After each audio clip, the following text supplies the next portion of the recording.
So Sunday ಬಂತು ಅಂತಂದರೆ ಆ ಟೆನ್ಷನ್ಸ್ ಎಲ್ಲ ಫ್ರೀ ಮಾಡಿಕೊಂಡು, ಸೊ ನಮಗೇನಾದರೂ ಟೈಮ್ ಇದ್ದರೆ ಒಂಚೂರು ಲೇಟಾಗಿ ಎದ್ಬಿಟ್ಟು ಒಂಚೂರು ತಿಂಡಿ ಕೂಡ ಲೇಟಾಗಿ ಮಾಡಿಬಿಟ್ಟು, ಮಕ್ಳಿಗೆ ಯಾವ್ದಾರು ಏನಾರು ಇಷ್ಟವಾದ ಅಡುಗೆ ಇದ್ದರೆ ಅವ್ರಿಗೆ ಅಡುಗೆ ಮಾಡಿಬಿಟ್ಟು, ಅದಾದಮೇಲೆ ಸ್ವಲ್ಪ ಹೊತ್ತು ಟೈಮ್ ತಗೊಂಡು ನಾವು ಕೂಡ ಚೂರು ರೆಸ್ಟ್ ತಗೊಳ್ಳೋದು. ಹಾಗೇನೆ ಏನಾರ ಕೆಲಸ ಇದ್ದರೆ ಹೊರಗಡೆ ಹೋಗಿ ಮುಗಿಸ್ಕೊಂಡು ಬರೋದು. ಸೊ ಟೆನ್ಷನ್ ಫ್ರೀ ಡೇ ಅಂತಲೇ ಹೇಳ್ಬೋದು ಸಂಡೇ.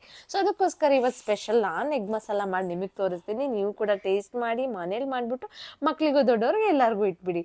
ಕೊನೆ ತನಕ ನೋಡಿ ವಿಡಿಯೋ. ಹಂಗೆ ದಯವಿಟ್ಟು ಒಂದು ಸಬ್ಸ್ಕ್ರೈಬ್ ಕೂಡ ಮಾಡಿಕೊಡಿ. ಹೇಗೆ ಮಾಡೋದು ಅಂತ ನೋಡೋಣವಾ. ಮೊದಲನೇದಾಗಿ ಎಗ್ಸ್ ಎಲ್ಲದು ಬಾಯ್ಲ್ ಮಾಡಿಟ್ಕೊಳ್ಳಿ. ಈ ರೀತಿ ಬಾಯ್ಲ್ ಆದಮೇಲೆ ಸೊ ಒಂದು 4 ಘಾಟನ್ನು ಇಟ್ಬಿಡಿ. ಈ ರೀತಿಯಾಗಿ ಕಟ್ ಮಾಡಿ. ಯಾಕೆ ಅಂತಂದರೆ ಇದೆಲ್ಲದು ನಾವು ಒಂದು ಚಿಕ್ಕ ಪಾತ್ರೆಗೆ ಹಾಕ್ಬಿಟ್ಟು ಅದಕ್ಕೆ ಒಂದು 3 ಸ್ಪೂನ್ ಆಗೋಷ್ಟು ಎಣ್ಣೆ ಹಾಕ್ಬಿಟ್ಟು ಸ್ವಲ್ಪ ಅರಿಶಿಣ ಪುಡಿ, ಸ್ವಲ್ಪ ಉಪ್ಪು, ಸ್ವಲ್ಪ ಖಾರ ಪುಡಿ ಹಾಕಿಬಿಟ್ಟು ಇದೆಲ್ಲದನ್ನು ಫ್ರೈ ಮಾಡ್ಕೊಳ್ಳೋಣ. ಎಗ್ ಮಸಾಲ ಅಂತಂದರೆ ನಾವು ಡೈರೆಕ್ಟಾಗಿ ಬಾಯ್ಲ್ ಮಾಡಿರೋ ಎಗ್ಗನ್ನು ಹಾಗೆ ಮಾಡಿ ಹಾಕಿದ್ರೆ ಅದೊಂಥರ ಸ್ಮೆಲ್ ಬರುತ್ತೆ, ಚೆನ್ನಾಗಿರಲ್ಲ. ಈ ರೀತಿ ಫ್ರೈ ಮಾಡೋದ್ರಿಂದ ಟೇಸ್ಟು ತುಂಬಾ ಚೆನ್ನಾಗಿರುತ್ತೆ. ಅದಕ್ಕೋಸ್ಕರ ಈ ರೀತಿ ಫ್ರೈ ಮಾಡ್ತಾ ಇರೋದು ನನಗೆ. ಸೊ ನೋಡಿದ್ರಲ್ವಾ, ಎಗ್ ಮೊದಲನೇದಾಗಿ ಫ್ರೈ ಮಾಡ್ಕೊಂಡು ಸಿಪ್ಪೆ ಸುಲ್ಕೊಂಡು ಇಟ್ಕೊಂಡ್ಬಿಡಿ. ಸೊ ಈ ರೀತಿ ಫ್ರೈ ಮಾಡ್ಕೊಳ್ಳಿ. ನೋಡ್ತಾ ಇದ್ದೀರಲ್ಲ, ಫೈನಲಾಗಿ ಒಂಚೂರು ಬುರುಗ್ ಥರ ಬರ್ತಾ ಇರುತ್ತೆ ನಾವು ಫ್ರೈ ಮಾಡೋ ಲಾಸ್ಟ್ ಇದರಲ್ಲಿ. ಅದಾದಮೇಲೆ ಒಂದು 12ರಿಂದ ಒಂದು 14 ಕಾಜುನ ಈ ರೀತಿ ಒಂದು 10 ನಿಮಿಷ 15 ನಿಮಿಷ ನೆನೆಸಿಟ್ಕೊಳ್ಳಿ. ಅದಾದಮೇಲೆ ನಾವು ಒಂದು ಪಾತ್ರೆ ಇಟ್ಕೊಳ್ಳಿ. ನಾನಿಲ್ಲಿ ಎಲೆಕ್ಟ್ರಿಕಲ್ ಸ್ಟವಲ್ಲಿ ಮಾಡ್ತಾ ಇದ್ದೀನಿ. ನಮ್ಮ ಮನೇಲಿ ಏನು ಮಾಡೋದು, ಇವತ್ತು ಗ್ಯಾಸ್ ಖಾಲಿ ಆಗಿಬಿಟ್ಟಿದೆ. ಅದಕ್ಕೋಸ್ಕರ ಪಾತ್ರೆಗೆ ಒಂದು 6ರಿಂದ 7 ಸ್ಪೂನ್ ಆಗೋಷ್ಟು ಎಣ್ಣೆ ಹಾಕ್ಕೊಳ್ಳಿ. ಒಂಚೂರು ಚಕ್ಕೆ, ಹಂಗೇನೆ ಒಂದು 3 ಲವಂಗ, ಹಂಗೆ ಬಿರಿಯಾನಿ ಎಲೆ ಸ್ವಲ್ಪ. ಅದಾದಮೇಲೆ ಒಂದು 2 ಮೀಡಿಯಮ್ ಸೈಜ್ ಈರುಳ್ಳಿನ ಕಟ್ ಮಾಡ್ಕೊಂಡು ಹಾಕ್ಕೊಳ್ಳಿ. ಇಲ್ಲಾಂದರೆ ನೀವು ಪೇಸ್ಟ್ ಹಾಕಿ ಕೂಡ ಮಾಡ್ಕೊಂಡು ಹಾಕ್ಕೋಬೋದು ಈರುಳ್ಳಿನ.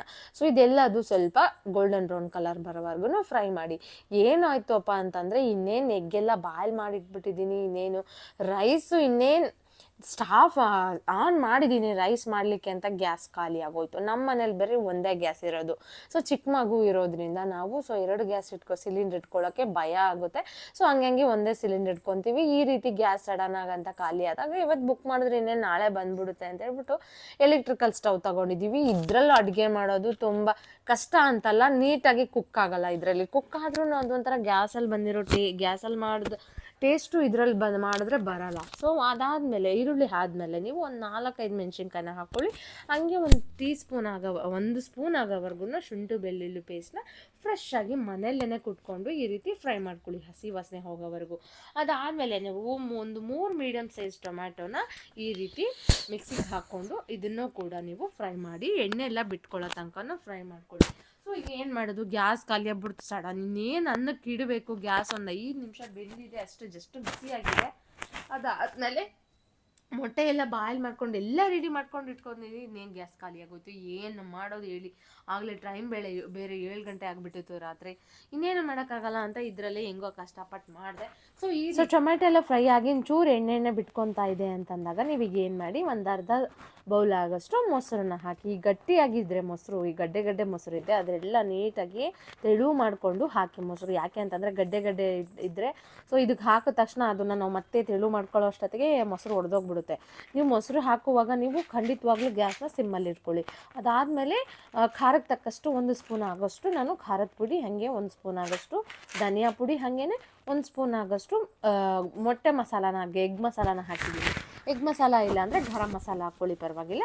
ಆದಮೇಲೆ ಉಪ್ಪನ್ನ ಹಾಕ್ಕೊಳ್ಳಿ ರುಚಿಗೆ ತಕ್ಕಷ್ಟು. ಇವಾಗ ಈ ಮೊಸರು ಎಲ್ಲೂ ಕಾಣಬಾರ್ದು ನಮಗೆ, ಆ ರೀತಿಯಾಗಿ ಮಿಕ್ಸ್ ಮಾಡ್ಕೊಳ್ಳಿ ಈ ಮಸಾಲೆ ಎಲ್ಲದು. ಸೊ ಇದೆ ಸ್ವಲ್ಪ ಮೊಸರೆಲ್ಲ ಕಲಸೋವರೆಗೂ ನೀವು ಗ್ಯಾಸು ಸಿಮ್ಮಲ್ಲೇ ಇಡಿ. ಮೊಸರೆಲ್ಲ ಮಸಾಲೆ ಜೊತೆ ಮಿಕ್ಸ್ ಆದಮೇಲೆ ನೀವು ಮೀಡಿಯಮ್ ಫ್ಲೇಮಲ್ಲಿ ಇಟ್ಕೊಂಡು ಫ್ರೈ ಮಾಡ್ಕೊಳ್ಳಿ. ಈ ಮಸಾಲೆ ಎಲ್ಲ ಸ್ವಲ್ಪ ಎಣ್ಣೆ ಬಿಟ್ಕೊಳ್ಳೋವರೆಗೂ. ಸೊ ಈ ಮಸಾಲೆ ಸ್ವಲ್ಪ ಫ್ರೈ ಆಗಿಬಿಟ್ಟು ಈ ಮಸಾಲೆಯಿಂದ ಎಣ್ಣೆ ಆಚೆ ಬರೋವರೆಗೂ ಫ್ರೈ ಮಾಡ್ಕೊಳ್ಳಿ ಈ ರೀತಿಯಾಗಿ. ನೆಕ್ಸ್ಟ್ ಏನು ಮಾಡಬೇಕು ಅಂತ ಹೇಳ್ತೀನಿ ನಾನು. ಸೊ ಇವಾಗ ನಮಗೆ ಈಗ ನೋಡ್ತಾ ಇರ್ಬೋದು ನೀವು, ಎಣ್ಣೆ ಚೂರಾಗಿ ಬಿಟ್ಕೊತ ಬರ್ತಾ ಇದೆ. ಸೊ ನೋಡ್ತಾ ಇರ್ಬೋದು ನೀವು. ಇವಾಗ ನೀವು ಪೂರ್ತಿಯಾಗಿ ಎಣ್ಣೆ ಬಿಟ್ಕೊಳ್ಳೋ ಅವಶ್ಯಕತೆ ಅಲ್ಲಲ್ಲಿ ಬಿಟ್ಕೊಂಡ್ರೆ ಸಾಕಾಗುತ್ತೆ. ಸೈಡಲ್ಲಿ ನೋಡ್ತಾ ಇರ್ಬೋದು ನೀವು. ಇವಾಗ ನಾವು ಫ್ರೈ ಮಾಡ್ಕೊಂಡು ಇಟ್ಕೊಂಡಿದ್ವಲ್ವ ಮೊಟ್ಟೆ, ಆ ಮೊಟ್ಟೆನ ಇದಕ್ಕೆ ಹಾಕ್ಬಿಟ್ಟು ಇದು ಹಾಗೆ ಮಸಾಲೆನ ಎಲ್ಲ ಮೊಟ್ಟೆಗೆ ಹಿಡಿಯೋ ಹಾಗೆ ಸ್ವಲ್ಪ ಮಿಕ್ಸ್ ಮಾಡ್ಕೊಳ್ಳಿ. ಸೊ ಇವಾಗ ನೀವು ಏನು ಮಾಡ್ತೀರಾ, ಈಗ ಇದಕ್ಕೆ ನೀರು ಸೇರಿಸ್ಕೊಳ್ಳಿ. ಸೊ ಎಗ್ ಮಸಾಲ ಅಂದರೆ ಸ್ವಲ್ಪ ಗಟ್ಟಿಯಾಗಿ ಇರಬೇಕು, ನೀರು ಕಡಿಮೆನೇ ಹಾಕ್ಕೊಳ್ಳಿ. ಒಂದು ಲೋಟ ಹಾಕಿದೆಯಲ್ವ ನಾನು, ದೊಡ್ಡ ಲೋಟ ತುಂಬ ಹಾಕ್ಕೊಳ್ಳಿ. 1.5 ಲೋಟ ಆಗೋಷ್ಟು ಹಾಕ್ಕೊಳ್ಳಿ. ಹಾಕ್ಕೊಂಬಿಟ್ಟು ನೀವು ಇದು ಮೇಲ್ಗಡೆ ಮುಚ್ಚಳ ಮುಚ್ಚಿಬಿಟ್ಟು ಒಂದು 10 ರಿಂದ 15 ನಿಮಿಷ ಕುಕ್ ಮಾಡ್ಕೊಳ್ಳಿ, ಎಣ್ಣೆ ಎಲ್ಲ ಮೇಲೆ ತೇಲೋವರೆಗೂ. ಸೊ ನೀರು ಜಾಸ್ತಿ ಹಾಕಕ್ಕೆ ಹೋಗಬೇಡಿ. ಈ ರೀತಿ ಆದಮೇಲೆ ನಾನು ಫೈನಲ್ ಆಗಿ ಬಂದಿದ್ದೆ ಈ ರೀತಿಯಾಗಿರೋ ಎಗ್ ಮಸಾಲ.